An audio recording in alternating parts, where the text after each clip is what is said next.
అంబేద్కర్ కోనసీమ జిల్లా ఇరుసుమండలో బ్లోఅవుట్లో మంటల తీవ్రత తగ్గింది. అయితే బ్లోఅవుట్ మాత్రం మరో 5 రోజుల పాటు కొనసాగుతుందని అగ్నిమాపక అధికారులు తెలిపారు. ఇప్పుడు వచ్చే మంటలతో ఎలాంటి భయం ఉండదని భరోసా కల్పించారు. రాత్రి సమీప గ్రామాలకు విద్యుత్ను పునరుద్ధరించారు. పునరావాస కేంద్రాల నుంచి 3 గ్రామాల ప్రజలను ఇళ్లకు తరలించారు. మరో 6 రోజుల్లో బ్లోఅవుట్ సంభవించిన బావికి క్యాపింగ్ వేయనున్నారు ఓఎన్జీసీ అధికారులు.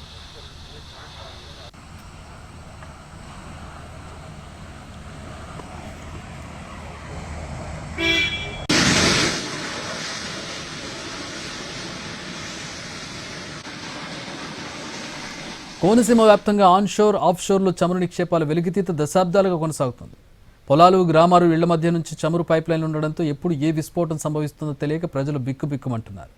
2014లో మామిడికుదురు మండలం నగరం గ్రామంలో జరిగిన భారీ పేలుడు తర్వాత కొద్ది రోజుల పాటు హడావిడి చేసిన చమురు సంస్థలు ఆ తర్వాత ఎప్పట్లానే నిర్వహణను పక్కన పెట్టేశాయన్న విమర్శలున్నాయి.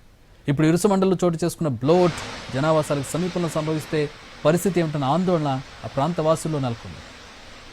అంబేద్కర్ కోనసీమ జిల్లా పరిధిలో 217 ప్రాంతాల్లో చమురు వెలికితీస్తున్నారు.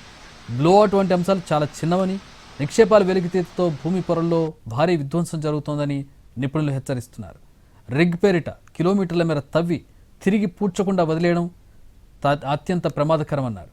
నిక్షేపాల వెలికితీతకు సంబంధించి గుర్తించిన భూములను రైతుల నుంచి 3 నుంచి 5 ఏళ్లకు లీజుకు ప్రాతిపదికన తీసుకుంటున్నారని, ఏడాదికి 2 పంటలు వచ్చే దిగుబడిని అంచనా వేసి ఎకరాకు సుమారు 80,000 నుంచి 75,000, బీడు భూములకు 26,500 చెల్లిస్తున్నారని, తవ్వకాల ప్రక్రియ పూర్తయిన తర్వాత వాటిని పూడ్చకుండా తిరిగి అప్పగిస్తున్నారు.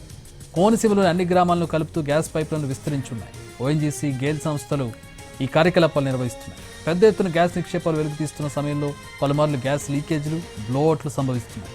ఈ ప్రమాదాల కారణంగా ప్రాణ, ఆస్తి నష్టాలు సంభవిస్తున్నాయి. ఈ ఘటనలను తలుచుకుంటూ కోనసీమ ప్రజలు భయంతో బిక్కుబిక్కుమంటూ గడుపుతున్నారు. ఎప్పుడు ఏ ప్రమాదం సంభవిస్తుందోనని ప్రాణాలు అరచేతులు పెట్టుకుని జీవనం సాగిస్తున్నారు.